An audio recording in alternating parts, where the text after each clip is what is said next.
बघेल जी ने बहुत अच्छी बात बोली, उत्पादक शक्ति। मतलब देश को चलाता कौन है?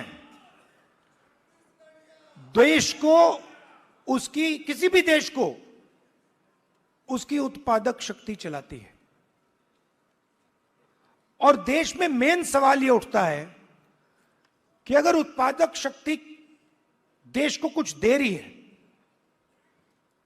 भोजन देती है, औजार देती है, ये इमारतें देती हैं, तो उस शक्ति को अपने खून पसीने के लिए देश क्या देता है? मतलब आप लोग देश को बनाते हो, इमारतें आप बनाते हो, सड़कें आप बनाते हो, स्कूल आप बनाते हो, कॉलेज आप बनाते हो, अस्पताल आप बनाते हो, टेंपल भी आप बनाते हो।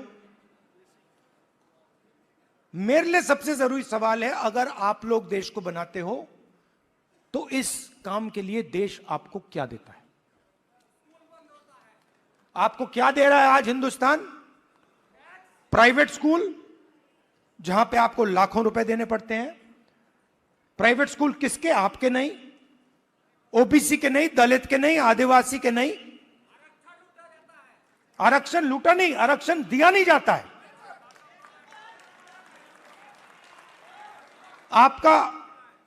आपके जो ऑफिसर्स हैं आइडियलिज्म के साथ अंदर आते हैं, भर्ती होती है, आइडियलिज्म से आते हैं और फिर आस्ते आस्ते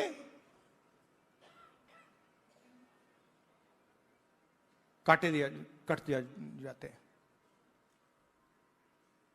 एसीआर, एनुअल कॉन्फिडेंशियल रिपोर्ट,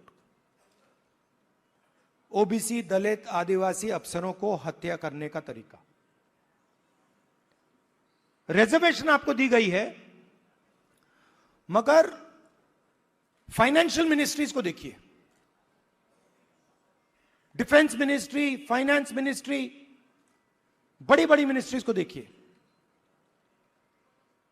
और वहां पे आप नेशनल लेवल, मैंने चेक किया, वहां पे मुझे ओबीसी, दलित, आदिवासी नाम बता दो। मोदी जी कहते हैं हिंदू इंडिया, हिंदू इंडिया कहते हैं। 50% हिंदू तो आप हो। अगर हिंदू इंडिया है और 50% आप हो, तो मीडिया में आपका एक आदमी क्यों नहीं है? कॉर्पोरेट इंडिया में आपका एक आदमी क्यों नहीं है? औरत क्यों नहीं है?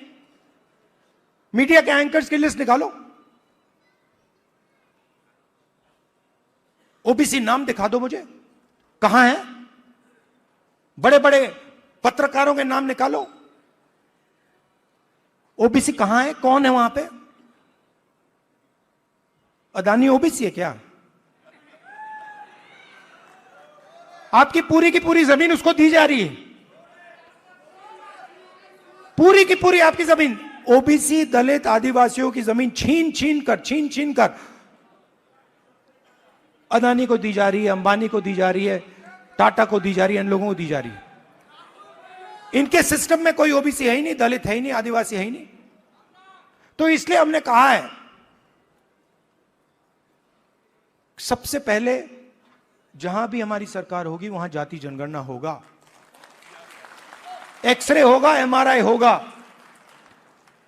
हमें पता लगाना है ओबीसी कितने हैं, कहां हैं, क्या करते हैं, कितनी भागीदारी है, कितना पैसा है, ये हम सब जानना चाहते हैं।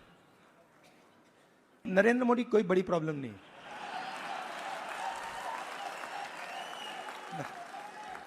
वो नहीं,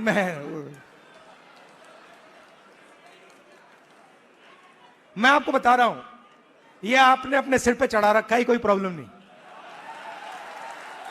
ये जो मीडिया वाले हैं इन्होंने बना रखा है, इसका गुब्बारा बनाया, कोई प्रॉब्लम नहीं।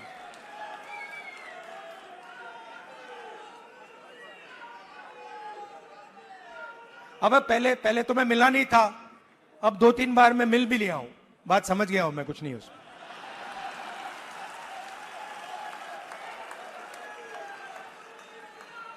शो पूरा शो है, दम नहीं है, बता रहा हूं।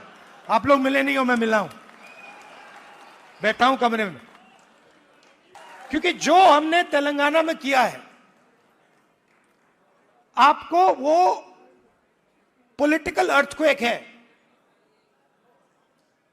वो हिंदुस्तान की राजनीतिक जमीन को उसने हिला दिया है। अभी आपको उसका जो आफ्टर शॉक है वो अभी आपको लगा नहीं है, मगर वो काम हो गया है। आप मेरी बहन से पूछो, मेरी बहन से पूछो, कभी मिलोगे तो पूछना कि अगर कभी राहुल ने किसी चीज के बारे में मन बना लिया तो उस बात को वो छोड़ेगा या नहीं छोड़ेगा, वो पूछ लो उससे। मैं नहीं छोड़ने वाला। और मैं सिर्फ जाति जनगणना की बात नहीं कर रहा हूं। देखो, आप ये मत सोचो कि मैं जाति जनगणना की बात कर रहा हूं। जाति जनगणना तो पहला कदम है।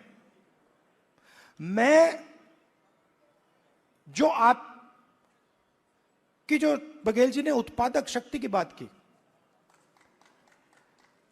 मेरा लक्ष्य है कि उस उत्पादक शक्ति को हिंदुस्तान में रिस्पेक्ट और हिस्सेदारी मिले।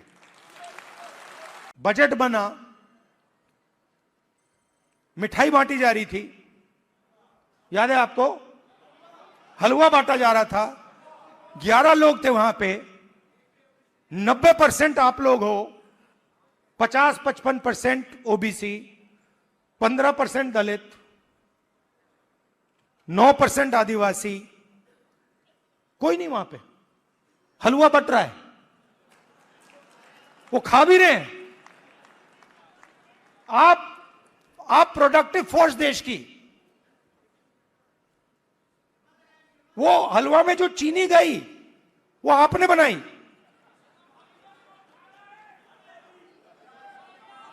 वो सब आप कर रहे हो, हलवा आप बना रहे हो और खा हो रहे हैं।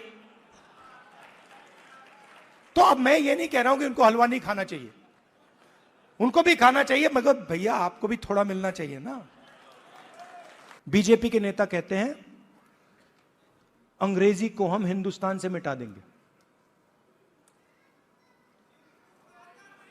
नहीं, मगर आप उनसे एक बात पूछिए, आप अंग्रेजी मिटाना चाहते हो, मगर आपके बच्चे कहां पढ़ते हैं? आपके बच्चे क्या हिंदी मीडियम में पढ़ते हैं या इंग्लिश मीडियम में पढ़ते हैं? आपके बच्चे क्या लंदन में पढ़ते हैं, अमेरिका में पढ़ते हैं, वहां क्या हिंदी में पढ़ते हैं? वो नहीं।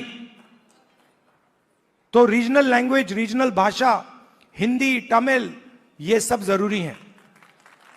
बंगाली, पंजाबी, कन्नड़ा, ये सब जरूरी हैं, मगर उसके बिल्कुल साइड में अंग्रेजी भी जरूरी है।